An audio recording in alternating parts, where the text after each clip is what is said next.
Hi everybody. Today I am here to try to teach you some tips and tricks that I've learned when it comes to anatomy. This actually is not going to be teaching you too much about anatomy because I don't really feel like I'm in a position to really explain to you how the human body proportion kind of really works because I have a lot of learning myself to do and I look up so many references. I don't really know anything by heart. I kind of have like a visual understanding of where things are supposed to go. But I still do use these tricks to help me figure out if I'm going in the right direction if I'm doing things proportionally. And I'm here to teach you some of them. Okay. So right now, what I have in front of me here, if you've ever tried to look up, you know, anatomy for drawing or just the human anatomy or trying to get a reference, you've probably stumbled onto the whole head count notion to try to help you figure out where all the placements goes. Now, I have a bit of an issue with this. I've tried to follow this before, and it's really hard because if you're doing some very dynamic poses and stuff like that, and your character is bending weird ways, it's going to be hard to kind of like pretend to wedge head counts in there, and it could get lost and scared. Also, not to mention that age. The younger you are, the bigger head you have, and smaller body. Also, if you're like 6'7", it doesn't mean that you're gonna have an enormous head to be able to count down the whole rest of your body. It just, I don't feel it's really that accurate. And on top of that, it's actually hard to just do all these lines every single time and try to figure it out. Like your person would pretty much always have the standing still right in front of you to be able to accurately start counting, and even then it might still be a little bit off. So that being said, let me try to stray away from that and just kind of teach you little areas of the body that I measure to help measure other things that isn't so tedious as you see here. Okay, so the first tidbit that I want to go over is going to be hand size. I'm not going to really go over how to draw hands. That's, I still have issues with that, and I still, draw over hands a bunch of times trying to get it right. So I'm not going to even go into that. I'm probably just going to end up making a mess. But one thing I did used to have issues with when I was first starting out is I first made hand size way too small. And then people kept telling me, hey, your hands are way too small. You should probably see about making them bigger. And then I made them way too big. I always had issues with hand size, right? And so I kind of have a small rule of thumb for them. Okay, so for example, let's get this picture over here. Okay, so here we go. We have a face, and I use a face to measure how big my hand size should be. So for example, there would be a triangle, like from the eyebrows down to the mouth, like so. Okay, so pretend you're kind of making like this triangle type of thing here. Alright, your hand, the hand that you are currently drawing, needs to be bigger than this triangle. Like this whole triangle that you see here has to be bigger than that. However, it should not be bigger than the whole face.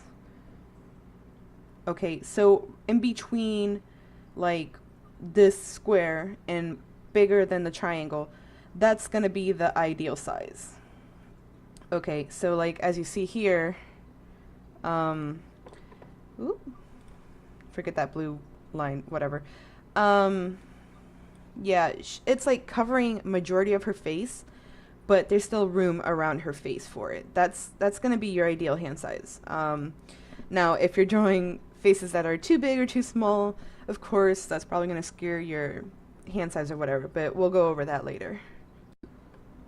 Okay, next we have head size. Even though I don't really believe that you should be measuring every part of the body with the head size, it's still like a pretty good unit of measurement, just to decipher, like I said, how big your hands should turn out more or less, how broad the shoulders are going to be and such.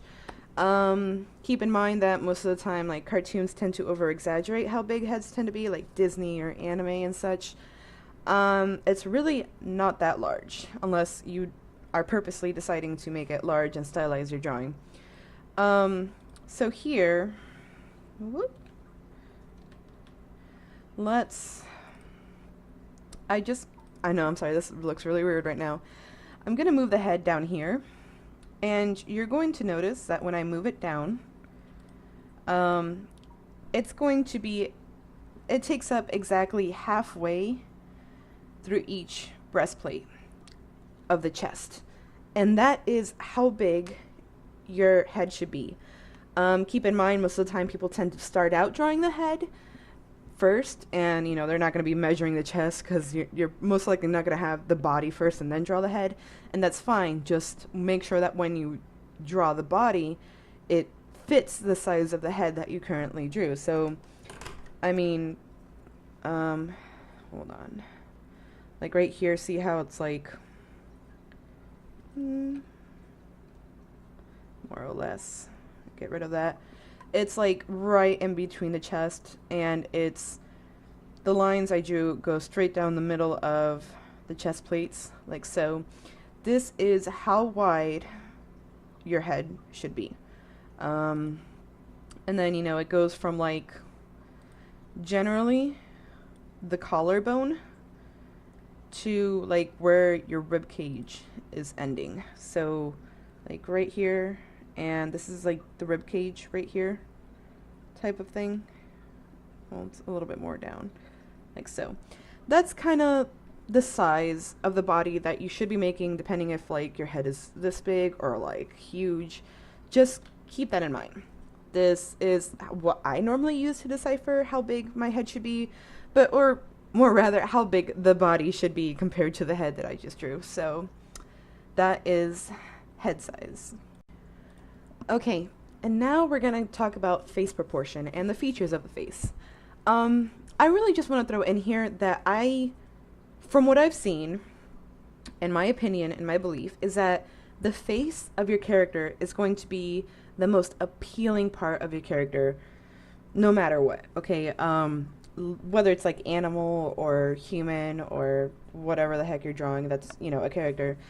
If you have an amazing body with amazing accessories and everything and you have a crappy face, it's not going to be as appealing compared to, say, you have a really, really beautiful face and maybe your anatomy is a little wonky and not as great as it should be. Like, the face is just, you're going to be the most centered part, and it's going to be what makes a character the most attractive. That being said, a lot of times when people start out, especially if you're using anime as a reference, which a lot of people do, it tends to be like the gateway art into, the artistic world.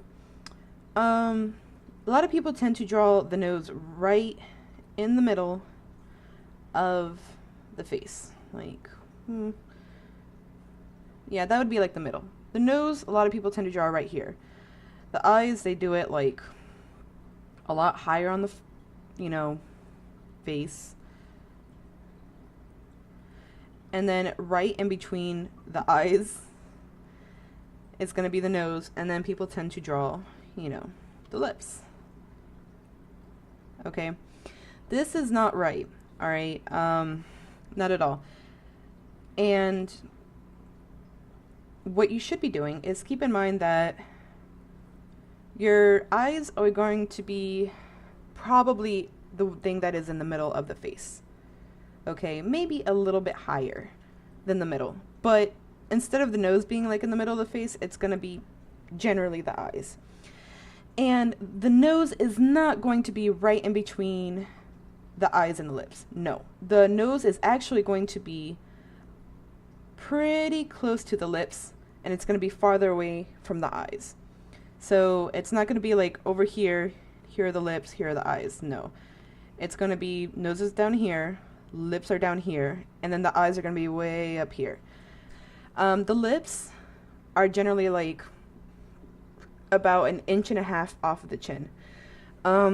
If you don't know how much an inch is, look at your thumb. Like, let's pretend this is a thumb, right? It's a nub, really. Okay, so that is your, oh my god, just get rid of all of this. Get away. I'm trying to show a thumb, please. Okay. So this is your thumb, right? On your hand. Okay. Your thumb is generally 2 inches. Okay. 2 inch. Yeah. So half of your thumb, where your knuckle is, that separates an inch. So this top area is an inch. This other half is an inch. Okay, that can be useful in so many things in life. When you're just like, oh, let me just cut off 2 inches of my hair. You know, it's going to be like your thumb size. Okay, so when I say it's an inch and a half, I mean it's going to be like from your nail to your knuckle and maybe like a little bit past the knuckle. And then it's going to be how far away from the chin your lips are going to be. So just an inch and a half. So, you know, feel free to use your thumb as measurement. That's what I did for the world's longest time. You know, forehead size is a little different from each person.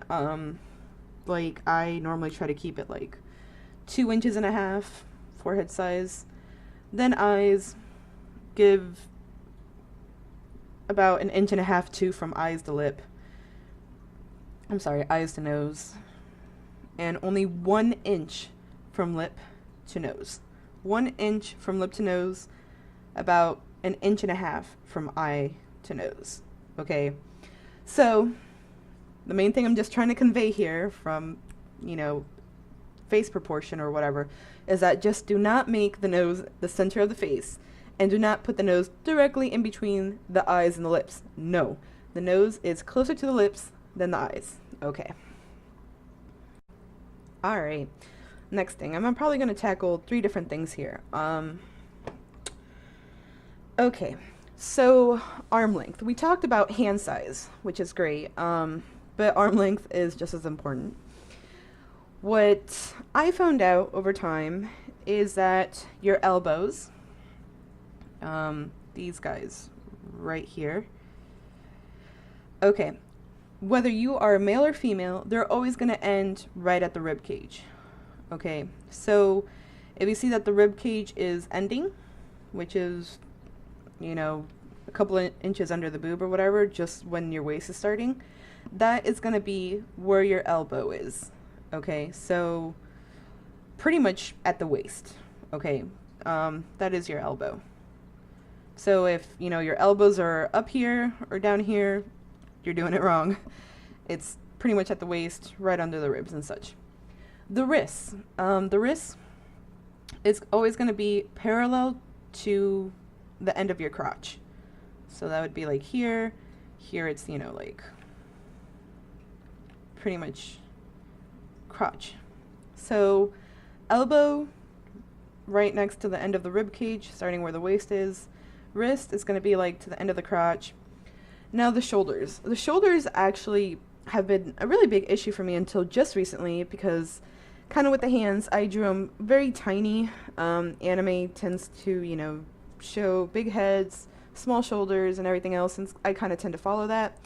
And then I try to overcompensate when I realize that's wrong, and I did really broad shoulders. They try to say, you know, hey, it's a head size width for each one, but, you know, I wasn't down for just measuring with the head each time. I was really that lazy. But it is accurate. If you want to do it that way, it is accurate. You know, just get the head size and place it next to each other, and that's the width of your shoulder. But the way I did it is, you got to pretend a little bunny is able to, like, just fit on your shoulder. It should have enough room for a little bunny, not like a huge rabbit, just a little bunny should be able to sit comfortably on your shoulder. And, you know, if he has a lot of wiggle room, the shoulders are too wide. If he can barely fit, shoulders are too little. That's how I do it. I don't know if that's going to help anybody out, but to me, I just, hey, I don't even think this is a bunny, but whatever. Bunny size for shoulders.